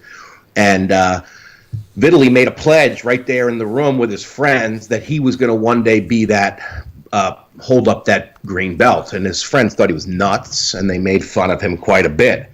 But yeah, so he had got, that was how he Wait a second. I got to ask you.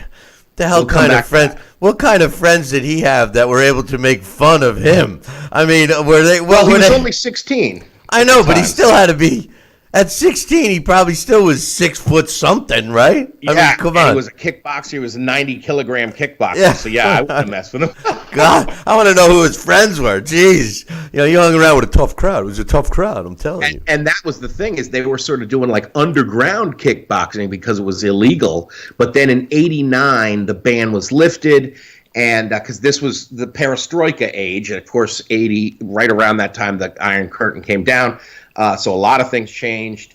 And soon after that, he came to America. Vitaly actually came to America the first time on a kickboxing tournament, and he couldn't believe it. It was the first time he had Coca-Cola. He wanted to drink buckets of it. He brought it back for Vladimir to try it. It was like, check this out. Oh, he opened it. It was like, this is what America smells like. That's funny. And he the thing that I think was most shocking was that all the things that he had heard growing up, the Cold War lies that he had learned about America, and that even his father was participated in telling him, just weren't true. He was like, Dad, what are you talking about? America's great. They're not monsters. And I think that's one of the things that happens a lot of times when people get to travel and meet people in other countries that they might be told all their lives that they're enemies. They find out they have a lot more in common. But I think that was the reason why he didn't, because he was a pretty successful, eventually switched to boxing, and he was a pretty successful amateur. He was on the Ukrainian team, and he tested positive for steroids, and that's why he didn't go to the '96 Olympics. They said, well, where could we find a super heavyweight substitute? How about one that looks like him? That's related to him. Yeah. Well, the funny thing is he admitted turning to steroids. Well, that stemmed all the way back from, like you mentioned earlier, from the injuries he sustained in kickboxing. And, in their country, the steroids was a quick fix. Unfortunately, the Olympic committees thought otherwise. Klitschko's style, just to reiterate what you said, Klitschko's style, if you were able to take Vitaly's style and merge it with Vladimir's, you would end up with a heavyweight that is pretty downright scary. Vitaly Klitschko, unlike his brother, had a real mean streak. And I recall several fights that Vladimir was in where I thought Vitaly was going to, do some damage to the opponent. He had a very short fuse. Ironically enough, he's involved in politics now, but very short fuse and had a mean streak, unlike his brother, who seemed to fight tentative. Vitaly didn't. He was more of an aggressive fighter, and I think that the injuries are a telltale of his aggression. When you're that big and you move forward as quickly and as often as he did, something has to give when two, it's just a matter of mathematics. Two forces coming at each other that hard, and Vitaly, his body couldn't take it, and I think he knew, even though he left. And didn't think he was going to come back, and did come back. And one of my guys watching, my man James, set me straight here. He said that Oleg Moskayev beat Rahman for the title, and then Rahman lost to Sam Peter, who Vitaly Klitschko ended up beating when he came out of retirement. So that's how that time frame. Because when I was looking at Klitschko's record and his time frame, I was like, wait a minute. I had Moskayev's first fight back, and that was several fights before he got a world title shot. So, but any event, I don't think actually that Sam Peter lost to. That was the thing that was kind of weird about this era, is that. James Toney was in there, because remember, James Toney and Rahman, their first fight was a pretty entertaining draw, but then the next fight ended up being called a no contest. But I think in that process, somehow it was James Toney that ended up fighting with Sam Peter for the WBC Eliminator, and then Sam Peter came out there. So Sam Peter I don't see that Sam Peter ever fought Hasim Rahman, but you're right. The title went through Rahman, and that was one of the things, is that it was in training for Rahman that Vitaly had the final injury the injury that ended his career in 2004. No, Moskayev beat Rahman. Then Peter beat Moskayev. That's when Sam Peter won the title. Oh, okay, you're right. You're right. Yes. Yeah. So Sam Peter, because Moskayev beat after Toney and Rahman drew. Then Moskayev had the rematch with Rahman. Okay, so that's how Sam. Yeah, so Sam Peter never had to win over Rahman. Right. Yeah, it was a sort of weird. And remember, the other thing that got Toney in there. Toney had the victory over John Ruiz, but that got called a no contest because of steroids. Exactly. How did he do? How did the new Hall of Famer do in the title bout?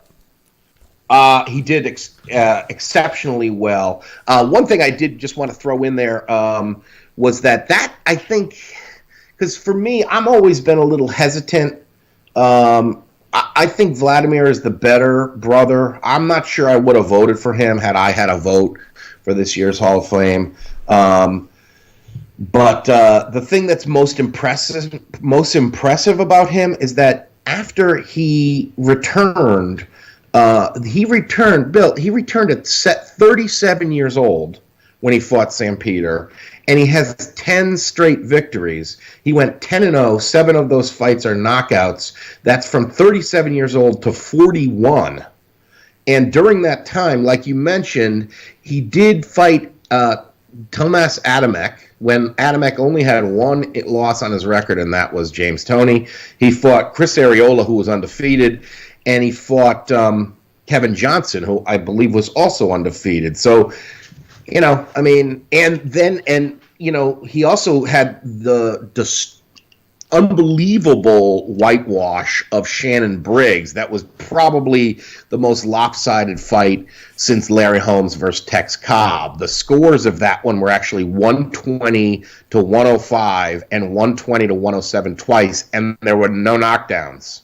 Well, and that was Shannon Briggs when he was still, that was 10 years, so I mean, no, I know. And the sad thing about the Hall of Fame and the fact that, people, they're running out of people to put in it, and we still can't put our fingers on what the criteria is. However, Vitali deserved to be in there. You have to look, that's why I made the statement earlier. You have to look at fighters at the time they fight other fighters and what the significance was at that time.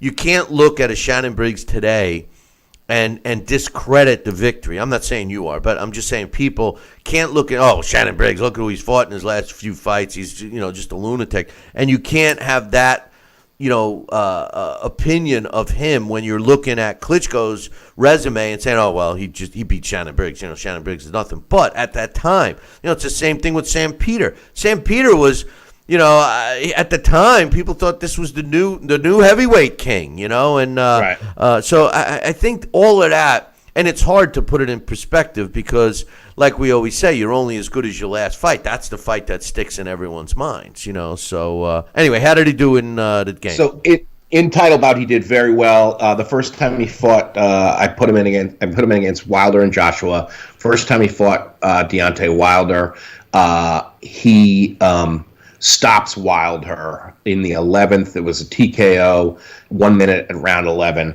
He had Wilder down 5 times. I'm sorry, he had Wilder down 3 times, once in round 5 and 2 times in round 10, and he stopped him, just pummeling him on his feet. When they fight 100 times, Vitaly wins 96, Deontay wins only 4, and Vitaly stopped him 90 times. Of his 4 victories, Deontay scored 3 knockouts. When he fights Anthony Joshua, Joshua wins by technical knockout in the 8th round at 2 minutes and 32 seconds. Vitaly was way ahead on 3 cards, and it was stopped on cuts. But when they fight 100 times, Vitaly is all over Joshua. He actually does 1 fight better than he did against Wilder. He goes 97-3 versus Joshua with 88 KOs.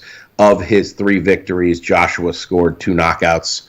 And one thing I did want to say is that in his induction speech this weekend, I caught it on YouTube. The whole thing's up there. He did say, this is a fairy tale. It's not reality. And he mentioned that one of the things he did is after he went back to Ukraine, he went in and he got together with a bunch of those kids that made fun of him. And he said to him, hey, check this out. And he took out the green WBC belt and said, I told you I was going to win this. That's cool. That's good. That's a good story. I didn't hear that, and that's a good one. But great job as usual, Alex. Our blast from the past today, Vitaly Klitschko, new boxing Hall of Famer, and of course, former world heavyweight champion. And just for the record, he and his brother were the first brothers to simultaneously hold all of the world titles. So a little bit of history there. Alex, I know I'm out of time, but real quick, what's your thoughts on this whole saga A and B? First, Anthony Joshua, Anthony Joshua, Deontay Wilder. I mean, using social media and then getting the reactions from the people. It's almost like trying to talk politics with someone today. I mean, it's either you're on one side or the other, and it's so vicious, the opinions, and it's all speculative. And like I said to Larry earlier, in my day, and the way it still is today, you got to have a contract. I've never heard such a thing where you're negotiating without a contract. Okay, we agree. Now send the contract. What? What are you agreeing to? What's your thoughts? Yeah, it's ridiculous. It feels like it's the worst part of the whole lead up to Mayweather Pacquiao. And we're getting it for 2 big fights that everybody wants to see. You're getting a Canelo Golovkin rematch and for Wilder Joshua. And yeah, it's just annoying.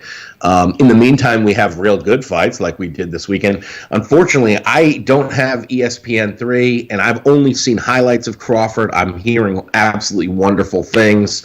I got to try to find a whole video of that. It's up there. But it's up. You can find it. Oh yeah. Do you have to join ESPN3? No, you don't. No, just search it on YouTube. It's there. Okay, I'll find it. All right, cool. Thank you. Yeah.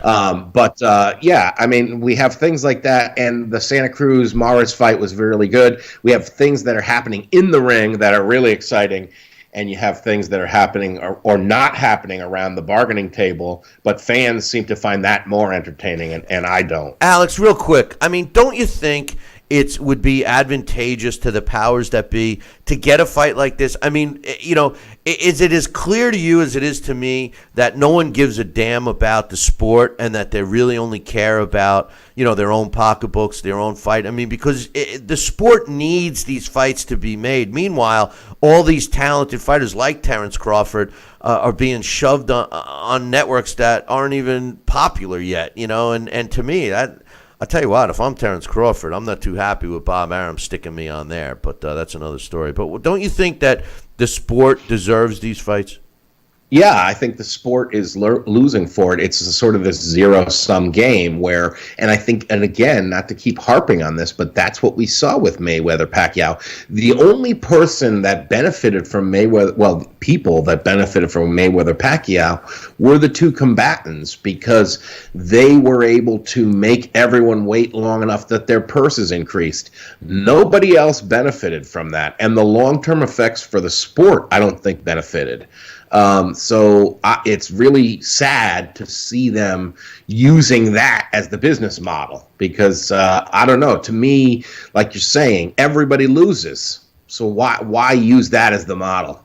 No, because of the money, because of the greed factor, right? Because that's all they see is that. Look at how high those purses went. And like I always say, Sal and I are always talking about, when they say it's not about the money, it's about the money. When they say I don't want to make an excuse, but here comes the excuse. Today people just don't feel that they have to be held accountable anymore. And we witnessed that with the whole Triple G Canelo situation. I mean, they've in a sense successfully turned this around to make Triple G the villain. I'm amazed at that in itself, to be honest with you. Yeah. It is pretty hard to believe, God. But it is. But I think, like both you and Larry were saying, that this is not. If you've been paying attention to like what goes on in popular culture, it's not surprising to see them try to spin this and have some success doing it. It's sad. Alex, great job as usual. We'll look forward to you next week, brother. Billy C, take care. That's Alex Papali doing a great job. For all my TV and radio affiliates, we will not be taking a break here. Sorry about that. I got some emails to read. First and foremost, this is from my man Jesse. He says, hey, Billy C., I saw the Crawford-Horn fight, and Horn gave it a good effort. Stalking Crawford with bad intention punches, but with not so good of a defense. I would like to see Crawford against Jose Benavidez. Another name that I'm not even going to try to pronounce, Porter, Danny Winner, and Horn against any top 20 to 50 fighters, such as Rios DeMarco, James, Ugas, Delorme, Granados, Vargas, Roberto Arizia, Osito Lopez. Maybe these fighters can build off of Horn's name. First and foremost, Crawford's an elite fighter. So let's start to give him the props. All right. I have him. You could easily put him at number 1 pound for pound on my list, or number 2 behind Vasily Lomachenko. Or have it be a tie at number 1. You heard Larry Hazzard earlier say that he's got Terrence Crawford number 1 hands down. Terrence Crawford is the real deal. Unfortunately, Terrence Crawford is being, in a sense, mishandled and taken advantage of, I feel, by top-ranking Bob Arum. I think that this guy should be put in front of as many pairs of eyes as it possibly can. It would increase the value for Terrence Crawford. And for me, this guy has shown throughout the history of his career that he's not afraid to fight top names. And there's a lot of good top names in the welterweight division. Specifically, if I'm Terrence Crawford, I'm looking at really only a couple of guys. I'm looking at Errol Spence Jr. and I'm looking at Keith Thurman.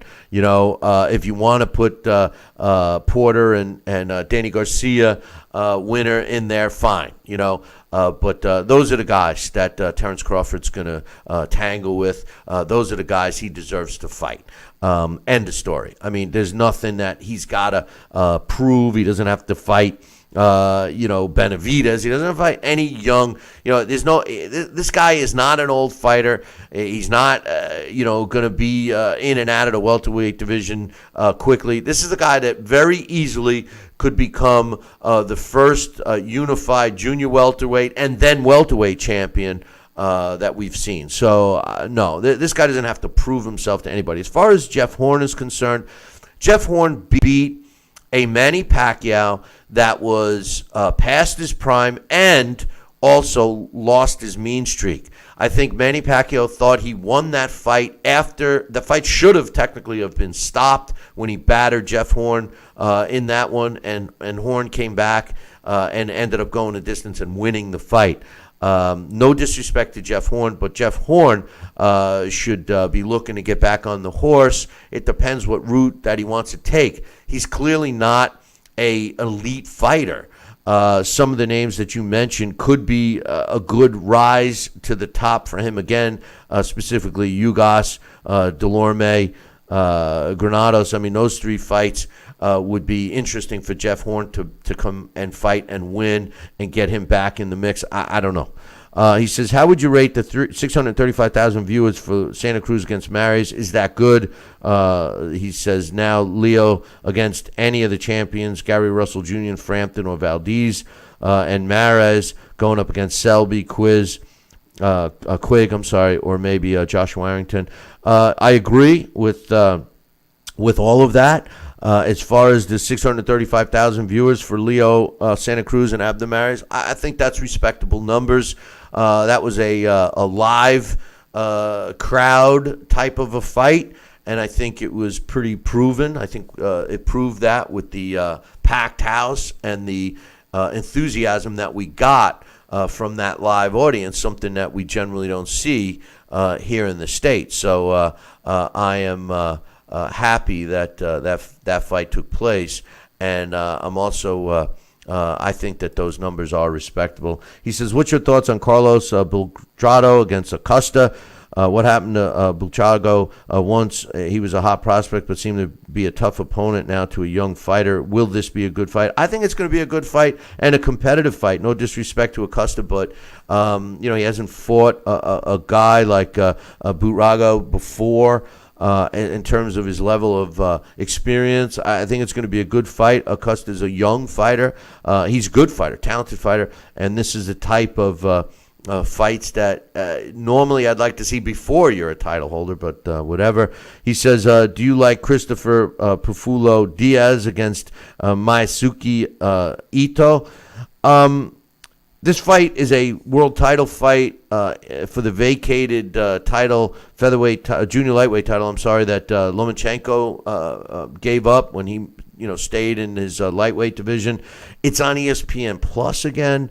I think it's going to be a competitive fight, but again, this is the kind of fight that maybe they should focus on with ESPN Plus to build up the network. I'm really adamant about my feelings of Bob Arum putting Terrence Crawford on that network. Thanks for the email, Jess. We got 2 emails from my man Mitch. He says, Billy C. Stradamus. On Monday, Billy C. says, what I want to hear by the time we come back on Wednesday is that Triple G Canelo is signed, sealed, and delivered, or I want to hear some kind of talk that AJ and Deontay has resumed. Just give it to us. Don't drag it on. He says, and then, of course, we get what took place today. He says, so Billy C., for the 17th time already this year, do you finally believe that these guys listen to your show? You asked for it, then a few hours later, Deontay accepts Anthony Joshua's terms. Sal already believes me when I say the guys listen to your show. Do you believe it now? All I could say is this. If the amount of people that say they watch and listen to my show every day, we would be financially secure right now. That's all I'm going to say.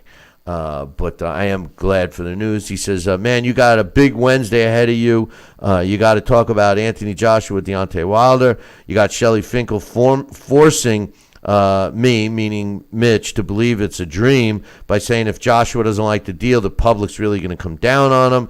They said they gave us $50 million and we'll take it. The next day they didn't. They made us an offer. They said they want to fight in the UK. They want a rematch clause. We said okay to all of it. It'll be hard for him to face the public and not take this fight. It also sounds like he knows that there's no deal, and he's making AJ the bad guy like De La Hoya made Triple G. Then you have a special letter from the Ring magazine publisher backtracking and eating his words. He's now decided to strip Saul Alvarez of the Ring middleweight title.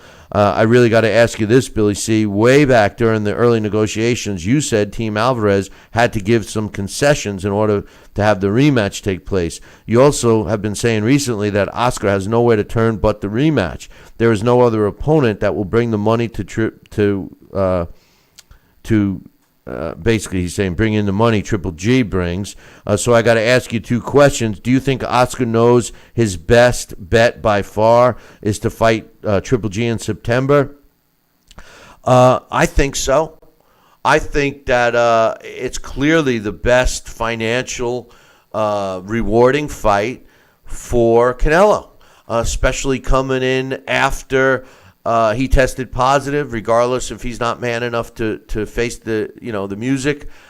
He tested positive. And considering that the masses believe that he lost the first fight, listen, you can't get away with not,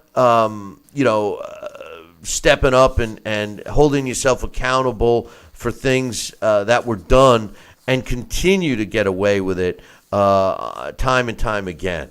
So for him to just, walk away from Triple G and then, come out of this so-called suspension smelling like a rose, I don't know. I think that Oscar and Canelo and Eric Gomez know that they have to get Triple G in the ring in September. Personally, I think. I mean, let's be real.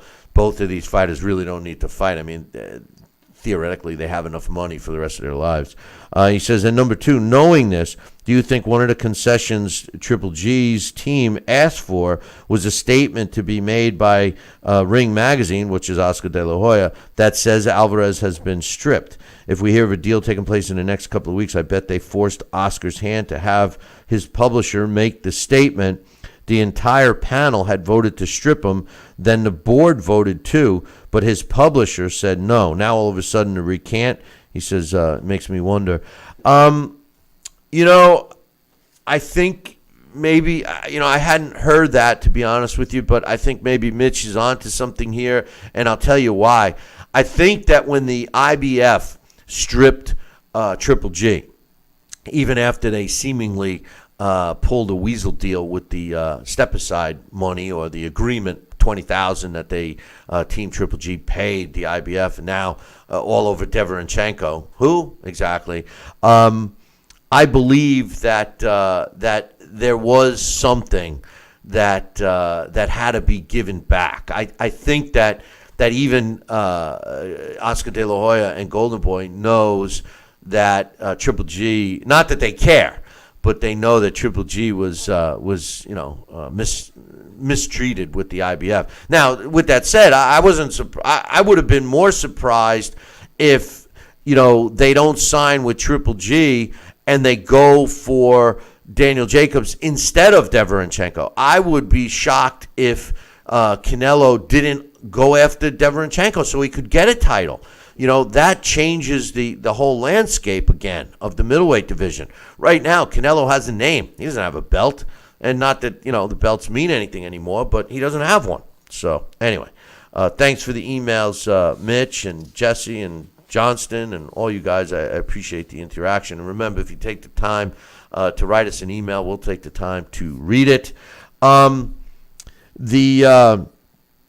trivia question today, if we get the first answer correct, email to me, Billy@TalkinBoxing, TalkinBoxing.com. You'll win your very own copy of the Title Bout Championship computer game, same game that Alex Papali just used for our Blast from the Past with Vitaly Klitschko.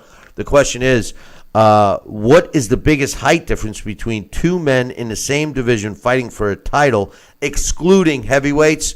If we don't get a winner by the next show, which incidentally is Friday, I will give you a new one because there's really no hint I can give here that wouldn't just give it away. So excluding heavyweights, what was the biggest height difference between two guys in the same division fighting for a world title? If you're the first one to email me correctly, Billy@TalkinBoxing, that's TalkinBoxing.com, you'll win the prize. And I just made a mistake. There's no show on Friday. Our next show is tomorrow. That'll be the last one for the week. I reversed. I was a little dyslexic there, so we'll see you tomorrow. But anyway, on this day in boxing history, June 13th, 1935, James Braddock wins a 15-round decision over Max Baer to win the world heavyweight title. Took place in Long Island City, New York. On this day in 1997, Dariusz Michalczewski wins a 12-round decision over Virgil Hill to win the IBF and WBA world light heavyweight titles that took place in Germany. And finally, on this day in 1992, Joey Gamache knocks out Chil Sung Chung in the 8th round to win the vacant WBA world lightweight title that took place in Portland, Maine on this day in 1992. Hey, boys and girls, that concludes our show for today. Make sure you tune in tomorrow morning. Same bat time, same bat channel. Until then, I'll leave you with this. Ciao, baby.